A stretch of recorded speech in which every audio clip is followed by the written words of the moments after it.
आज pastor Joseph Prince के साथ। परमेश्वर आज स्वयं को सामर्थ्य दिखाएगा। इस वर्ष में समय और स्थान पर प्रभु बनकर वो आपके पक्ष में समय का हेरफेर करेगा और स्थान के पार जाएगा। तो ये संभव है पास्टर प्रिंस। तो यदि आप कुछ का कुछ खो गया है तो क्या परमेश्वर समय पलट देगा? पलट देगा, हाँ, पलट देगा, हाँ। बाइबल का हमसे ये वादा है।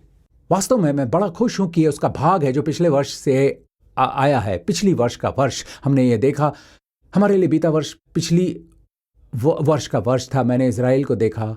योएल याद है, योएल कहता है परमेश्वर मगन होगा ये सियोन के लोगों, उसने बरसात की पहली वर्षा बहुताय से दी है। अब जो ये शब्द है मैंने उसे विभाजित किया है। इब्रानी में इसका अर्थ है धार्मिकता का शिक्षक। यंग द्वारा किया गया बाइबल का अनुवाद इसे स्पष्ट करता है, धार्मिकता का शिक्षक। तो वो शिक्षक यीशु है, पर इसमें धार्मिकता की शिक्षा देने वाला हर एक शामिल है। धार्मिकता वो मांग नहीं है जो परमेश्वर ने आज आपसे रखी है सुसमाचार के द्वारा। धार्मिकता एक उपहार है जो आपको मिल सकता है और आप परमेश्वर के आगे धर्मी ठहरोगे। आमीन। यीशु वो धार्मिकता है जो आपको मिलती है और उसी पल आप परमेश्वर के आगे धर्मी होकर खड़े होंगे। आमीन। तो वो आप पर वर्षा को बरसने देगा, पहली वर्षा और पिछली वर्षा। अब ये वो असली वर्षा है जिसकी बात वो करता है। देखिए, वर्षा शुरू होने के बाद क्या होता है? वर्षा के बाद अगला वचन, तब खलियान अन्न से भर जाएंगे और रास कुंड नए दाग मधु और ताजे तेल से उमड़ेंगे। अन्न, दाग, मधु, तेल। और पिछले वर्ष इसी पर संदेश देता है। आमीन। और कैसा वर्ष था? क्योंकि मैंने अपनी पुस्तक eat your way to life and health प्रकाशित की थी, जो प्रभु के भोज पर आधारित थी, जो अन्न, दाखरस और पवित्र आत्मा की सामर्थ्य में तेल। आमीन। अन्न, दाखरस, तेल, अन्न, दाखरस, तेल। क्या आप ये देखते हैं? अब ये उनसे भर गए थे, ऐसा नहीं है। पिछले वर्ष हमने कई गवाहियां देखी, कई चमत्कार देखे, हमने कई गवाहियां इत्यादि देखी और सुनी। मुझे ये सौभाग्य मिला परमेश्वर की कृपा की अब मैं अब तक सबसे बड़े स्थान में जाकर प्रचार कर पाया। आमीन। जो पहुंच के क्षेत्र के हिसाब से ऐसे स्थान जहां से ये संदेश मैं दे पाया था, अन्न, दाखरस और तेल। आमीन। प्रभु भोज के द्वारा और कैसे परमेश्वर प्रभु भोज के द्वारा आपके स्वास्थ्य को सुधार सकता है, आपकी जवानी को नवीनीकृत करके आपको लंबी आयु दे सकता है। आमीन। तो सकता है। तो हमने वो देखा, तो हमारे खलिहान आने से भरे हुए, हमारे खलिहान आने से भरे हुए, हमारे रास कुंड नए दाखरस और तेल से उमड़ रहे हैं। उसके बाद क्या आता है? इस वर्ष मैं उन वर्षों के हानि भर दूंगा, उन वर्षों के हानि जिन्हें टिड्डियां खा गई, भर दूंगा। टिड्डियों का झुंड, रेंगने वाली टिड्डी, भस्म करने वाली टिड्डी, चबाने वाली टिड्डी। अब आपको एक चीज समझनी होगी, समझे। इससे पहले वाला अध्याय हमें टिड्डियों के बारे में बताता है। चबाने वाली टिड्डी ने क्या छोड़ दिया और टिड्डी के झुंड ने क्या खा लिया? क्या आपकी स्थिति कभी ऐसी थी जैसे कि ये ऐसा कहते हैं, जैसे जब वर्षा होती है तो बरसात हो रही है, पता है, ऐसे जैसे एक समस्या के बाद दूसरी समस्या आती है, हम बमबारी जैसी होती है, अब ये समस्या होती है, फिर वो समस्या होती है, जब एक साथ आती है। ऐसा है, ऐसे जैसे चबाने वाली टिड्डी ने छोड़ दिया तो टिड्डी के झुंड ने उसे खा लिया, जैसे टिड्डी के झुंड ने छोड़ दिया, रेंगने वाली टिड्डी ने खा लिया, रेंगने वाली टिड्डी ने छोड़ दिया, भस्म करने वाली टिड्डी ने खा लिया। क्या वही कैसा लगा? ऐसा क्या है जैसे एक के बाद एक अब सारी टिड्डियां एक के साथ आए, है ना। थोड़ी देर सोचिए, उन्होंने पत्ते खा लिए और सारी की सारी जगह खाली हो गई, कुछ भी हरा भरा नहीं, हरियाली नहीं रही, कुछ भी नहीं। सारी फसल एक ही झटके में बर्बाद हो गई। आमीन। कभी कभी हमारी समस्या ऐसी होती है, ये तेजी से बड़े पैमाने पर हुआ। पता है, जैसे कोई डॉक्टर बयान देता है जो साधारण सा बयान लगता है, पर इसे सुनने वाले ये विनाशकारी है, ये टिड्डियों का झुंड जैसा होगा, सारे एक साथ एक ही दिन में, एक या कभी कभी एक टिड्डी आती है रेंगने वाली, थोड़ा थोड़ा थोड़ा थोड़ा करके खाती है, थोड़ा थोड़ा थोड़ा थोड़ा थोड़ा थोड़ा। आज के संसार में आपको जानना है कि बाइबल क्या कहती है, आपको जानना है कि परमेश्वर का वचन क्या कहता है, मेरे मित्र।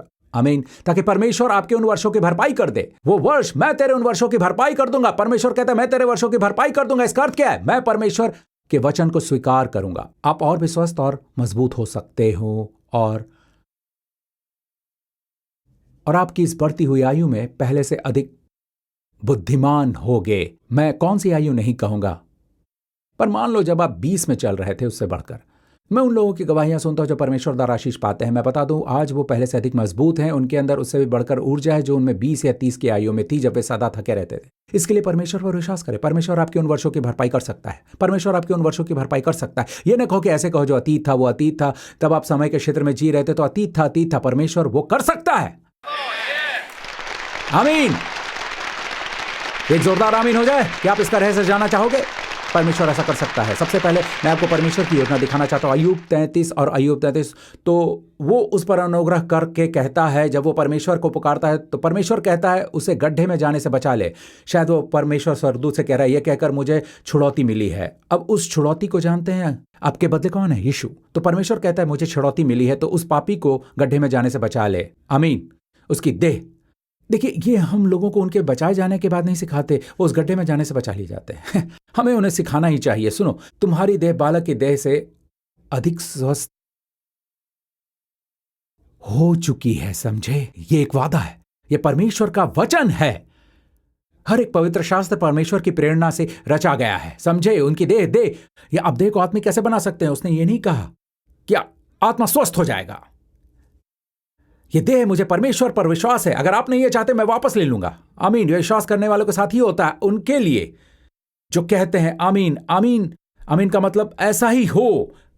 उसकी देह, आपकी देह, मेरे देह, बालक की देह और अधिक स्वस्थ होगी। उतना ही नहीं, उसकी जवानी के दिन फिर लौट आएंगे, लौट आएंगे।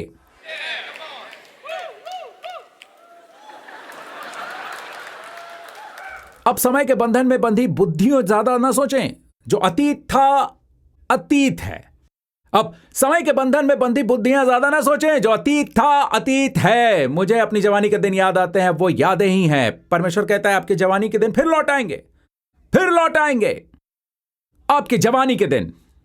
अगला वचन कहता है ये सुसमाचार है, वो परमेश्वर से विनती करेगा और वो उससे प्रसन्न होगा। सुसमाचार का अनुग्रह, वो आनंद से परमेश्वर का दर्शन करेगा, आनंद से परमेश्वर का दर्शन करेगा और परमेश्वर मनुष्य को ज्यों का त्यों धर्मी कर देगा। ये एक बड़े अक्षरों में होना चाहिए। किंग जेम्स के अनुवाद में ये बड़े एच में है। उसकी धार्मिकता यीशु मसीह का सुसमाचार है। पूरा का पूरा ये जवानी के दिनों का लौट आना उनके लिए जो यीशु मसीह के सुसमाचार के तले बचाए गए हैं, जो विश्वास करते हैं कि परमेश्वर ने हमें अपनी धार्मिकता प्रदान की है।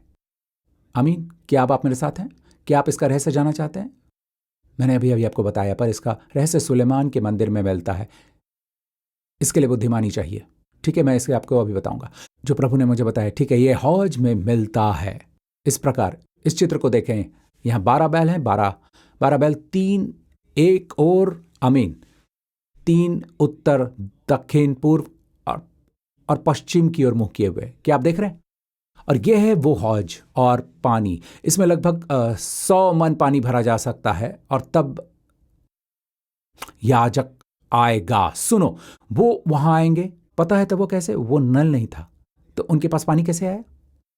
बैल के मुंह से। अब सुलेमान के मंदिर में 12 बैल हैं, इजराइल के 12 गोत्रों का प्रतिनिधित्व करने। वो 12 प्रेरित और साथ में देवक, एक बैल, एक सेवक का चित्रण है। सुसमाचार का एक चित्र। थोड़ा पास से देखें। यह बैल परमेश्वर के शुद्ध करने वाले वचन के प्रचार और शिक्षा देने का चित्र है। क्या आप सुन रहे हैं?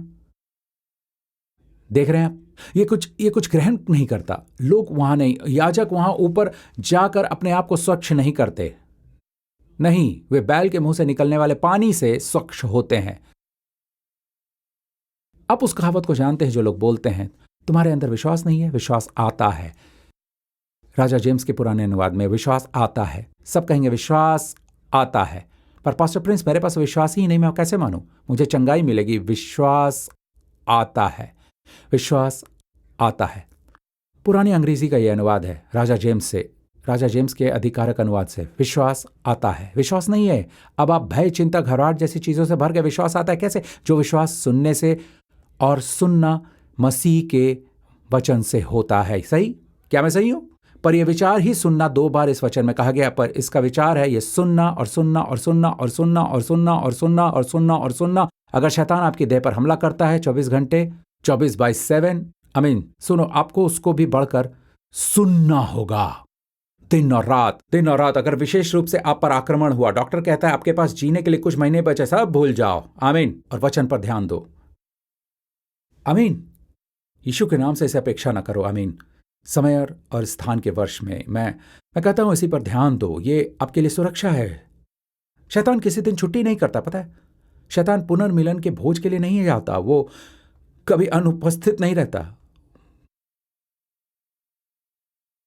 वो बच्चों पर भी आक्रमण नहीं करता, वो किसी का सम्मान नहीं करता, बच्चों पर वो आक्रमण कर देता है अगर उससे हो सका। इसीलिए हम परमेश्वर की ईश्वरीय सुरक्षा को मानते हैं। आमीन। पर ये देखो, ये मुंह से आता है, हम उस वचन को जानते हैं। ये क्या कहता है? सुविश्वास सुनने, और सुनना वास्तव में मसीह के वचन से होता है। यूनानी में मसीह शब्द है, प्रकाशित वाक्य प्रभु यीशु मसीह के बारे में प्रचार है। पर अगला वचन क्या है? वो कैसे सुनेंगे? अगर अगला वचन से कहते हैं वो कैसे सुनेंगे? सुनो। और प्रचारक बिना कैसे सुनेंगे?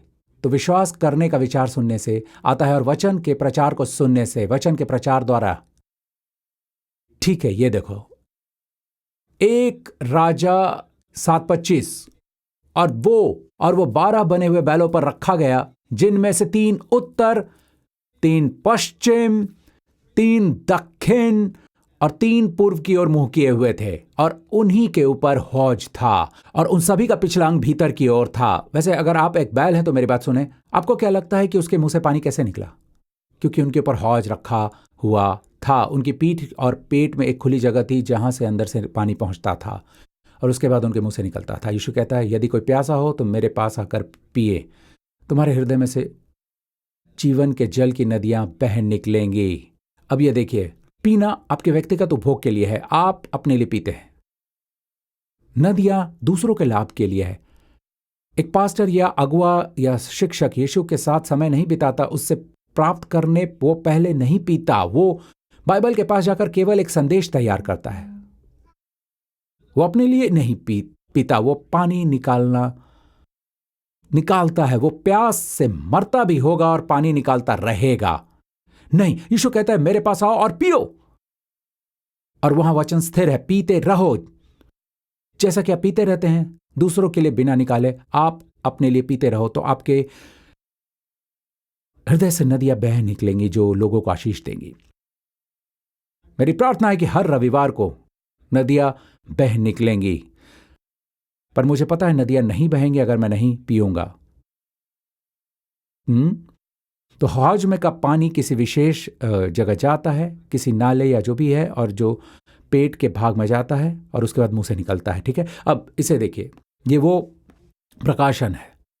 मैं प्रार्थना में था और मैंने परमेश्वर को मुझसे कहते सुना, बेटा यदि तू वचन में समय लगाएगा तो तेरे लिए मैं समय को पलट दूंगा। जब उसने कई वर्षों पहले कहा, जब मुझे अध्ययन के कक्ष में वो प्रकाशन मिला, बेटे यदि तू मेरे वचन में समय बिताएगा और मेरे लोगों को ये बताएगा, उसने कहा कि लोगों को बताओ कि मैं भी यहाँ शिक्षा देता हूँ, इसे मैं पहली बार सीख रहा हूँ। उसने कहा, यदि तू मेरे वचन को समय देगा और मेरे लोगों को बताएगा, मैं तेरे समय को पलट दूंगा, मैं तेरे लिए समय को पलट दूंगा। तो मैंने कहा, प्रभु तुझे मुझे अपने वचन को दिखाना है। तो वो सीधे मुझे इस वचन तक ले आया। अब इसे देखिए, पर फिर से देखिए, बाइबल में कोई महत्वहीन विवरण नहीं है, यहां तक कि अनुक्रम भी। उत्तर, इस चित्र को दोबारा देखें, उत्तर कहां है? उसने कहा उत्तर, देखा, पश्चिम, दक्षिण, पूर्व, समझे? अब वचन पर चलते हैं, सब साथ कहेंगे। पहला कौन सा है? 3 का मुंह उत्तर की ओर, 3 का मुंह पश्चिम की ओर, 3 का मुंह दक्षिण की ओर, 3 का मुंह पूर्व की ओर। ये क्या है? ऊपर देखते हैं, ऊपर का दृश्य, ऊपर का दृश्य, उत्तर, पश्चिम, दक्षिण, पूर्व। सबसे पहले आप नीचे जाएंगे, उत्तर से पश्चिम, क्यों? बाइबल की दिशा में। उसके बाद पश्चिम से दक्षिण, दक्षिण से पूर्व, और उसके बाद उत्तर। ये क्या है? ये आपने देखा? चलो, वामावर्त, क्योंकि मैंने अभी कहा कि समय को पलट दूंगा। कितनी जल्दी आप समझ गए? ठीक है, वामावर्त। क्या आप देख रहे हैं? वचन हमसे कहता है तो वचन पर फिर से लौटते हैं। ठीक है, पहले उत्तर, फिर पश्चिम, फिर दक्षिण, उत्तर, पश्चिम, दक्षिण, पूर्व, वामावर्त। तब वे धूप घड़ी का इस्तेमाल करते थे। धूप घड़ी सूर्योदय पर निर्भर होती है, सूर्य पूर्व से निकलता है, सही है, फिर दक्षिण की ओर जाता है। ठीक है, धूप घड़ी दक्षिण, उसके बाद पश्चिम जाकर उत्तर पहुंचता है। ये धूप घड़ी है, जिसे घड़ी अनुसार कहते हैं। क्या मैं सही है? धूप घड़ी ऐसे चलती है, आप जैसे देखते हैं। ठीक है, अब आप धूप घड़ी इस प्रकार से है। अब क्या मैं सही हूं? वामावर्त, विश्वास नहीं होता, मैं आपको सिखा रहा हूं। वामावर्त इस प्रकार से है। आमीन। कक्षा, क्या मैं सही हूं? क्या मैं सही हूं? ठीक है।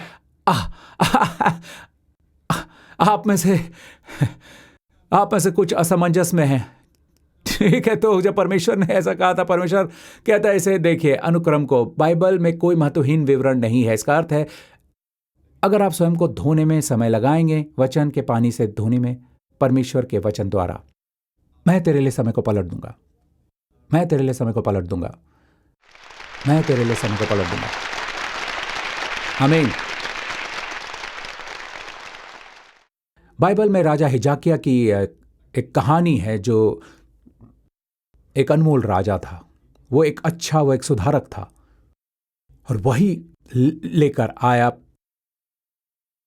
पुराने नियम में होने वाला सबसे बड़ा पुनरुत्थान लाया, क्योंकि उसका पिता आहाज मंदिर में बहुत गलत काम कर चुका था। उसने हर प्रकार के काम किए और पूजा की, पता है, पराये देवताओं की सेवा की। पर जब उसका पुत्र हिजकिय्याह सिंहासन पर बैठा, उसके पिता की मृत्यु के बाद, उसने सब कुछ सुधार दिया। उसने मंदिर के द्वार खोल दिया, और जो मेनोराह जहां की ज्योति बुझा दी गई थी, उसे फिर से जलाया। ये उसका चित्र है। द्वार खुला हुआ था, कई लोगों के मुंह बंद थे, क्योंकि कोई प्रकटीकरण नहीं था, न ज्योति थी न मेनोराह, तो मुंह बंद थे। द्वार खुला था, उसने द्वार खोला। सबसे पहली चीज, इससे पहले कि सारी गंदगी बाहर निकलती, द्वार का खुलना था। इससे पहले कि अच्छी चीजें उसके बाद अंदर आए, द्वार का खुलना था। आपको घोषित करना है आपका उद्धार कैसे हुआ, यह कहकर यीशु मेरा प्रभु है। अब अपने मुंह से अंगीकार करें। मुंह से अंगीकार करके उद्धार प्राप्त होता है। तो आपको कहना चाहिए, मसीह में मैं परमेश्वर की धार्मिकता हूं। यह आप नहीं कह सकते बाइबल कहती है आज का प्रचार अच्छा रहा, आपकी देह अधिक स्वस्थ होगी। आपको कहना है मेरी देह बालक की देह से अधिक स्वस्थ होगी। जब भी आप प्रभु भोज में भाग लेंगे, परमेश्वर मेरी जवानी काबो की नई नवीनीकृत करता है। मेरी जवानी के दिन लौट आए हैं तेरे कोड़े खाने से। आमीन। अब यहां आप पर है, आप अपने विश्वास अनुसार पाएंगे। आप कहेंगे मुझे इस पर विश्वास नहीं। जैसा आपने विश्वास किया, आपने आप विश्वास किया रिवर्स गियर में। अब आप भी विश्वास करते, हर एक विश्वास करता है। जिससे विश्वास है कि परमेश्वर नहीं है, वो भी विश्वास करता है। वह विश्वास करता है परमेश्वर नहीं है। आमीन। जैसे वो पिता जिसका पुत्र था, पता है, पिता नास्तिक था, तो बाद में उसका यहां पुत्र जन्मा जिससे वो बहुत प्रेम रखता था, और उसके घर में एक फ्रेम पर लिखा था परमेश्वर कहीं नहीं है। और जब लड़का बड़ा होकर पढ़ने के योग्य हुआ, तो वो लड़का पढ़ने लगा। परमेश्वर, जैसे बच्चा पढ़ता है, परमेश्वर कहीं नहीं है। क्यों? उसने पढ़ा कहीं नहीं है। और पिता कायल होकर पिता बच गया। जब कोई सुसमाचार सुनकर उद्धार पा लेता है बालकों के मुंह से, आमीन, तो ये लीजिए, आपके लिए परमेश्वर समय को पलट सकता है। और यहां हिजकिय्याह ऐसा समय आया कि परमेश्वर भविष्यवक्ता ने उससे कहा तू मरने वाला है। वो बीमार था, बाइबल कहती है वो एक फोड़ा था। ये नहीं बता सकते वो कैंसर था, वो एक फोड़ा था वो, और उसे रोग था, और वो मरने वाला था। तो वो रोने लगा। उसने प्रभु को पुकारा, और प्रभु ने उससे कहा लौट कर, परमेश्वर ने यशायाह से कहा लौट कर मेरी प्रजा के प्रधान हिजकिय्याह से कह कि तेरे पुनरुत्थान दाऊद का परमेश्वर यहोवा यूं कहता है कि मैंने तेरी प्रार्थना सुनी और तेरे आंसू देखे हैं। देख मैं तुझे क्या चंगा करता हूं। और वास्तव में इसके बाद वो 15 वर्ष तक जिया, राजा हिजकिय्याह। तो ऐसा हुआ कि यशायाह ने उसे समाचार दिया, और उसने ये कहा, राजा ने कहा, हिजकिय्याह ने यशायाह से पूछा, यहोवा जो मुझे चंगा करेगा और मैं परसों यहोवा के भवन को जा सकूंगा, इसका क्या चिन्ह होगा? यशायाह ने कहा, यहोवा जो अपने कहे हुए वचन को पूरा करेगा। इस बात का यहोवा की ओर तेरे लिए वचन ये चिन्ह होगा कि धूप घड़ी की छाया अब उन दिनों में मुझे देखो। मान लीजिए आपके पास एक छड़ी है, समझे, अगर कैमरा से मेरी छाया को पकड़ लेता है प्रकाश के कारण, दिन के अलग अलग समयों पर मेरी छाया, उन दिनों धूप घड़ी चलती थी, ऊपर जाने वाली छड़ी ऐसी थी ताकि आप बता सके कि कितनी लंबी कितनी छोटी की समय क्या है, और यह दक्षिणावर्त चलती थी ताकि मैं बता सकूं। तो वे इसका उपयोग करते थे। हमारी आधुनिक घड़ियां धूप घड़ी पर आधारित हैं, समझे। अब ये देखो, भविष्यवक्ता ये कहता है क्या धूप घड़ी की छाया 10 अंश आगे बढ़ जाए? तो क्या तुझे क्या चाहिए? क्या छाया आगे बढ़ जाए, 10 अंश आगे या 10 अंश घट जाए?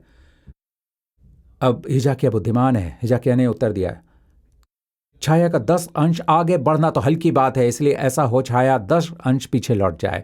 इब्रानी में एक अनुवाद है, आगे बढ़ना नहीं, परंतु ऐसा नहीं पर छाया को घटे दो 2 अंश वामावर्त चलकर। अब आसान क्या है, वामावर्त या दक्षिणावर्त? अगर आप परमेश्वर की ओर से चिन्ह चाहते हैं, क्या प्रकृति के अलौकिक चाहते? बुद्धिमान